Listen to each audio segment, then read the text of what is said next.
Canım Elif'im benim, canım Elif'im benim. Oy.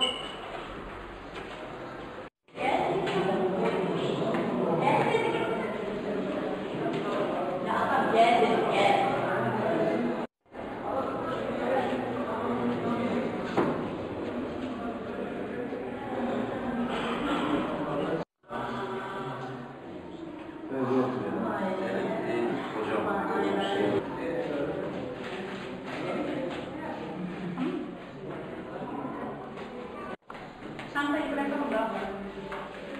Şunu çatacaksın.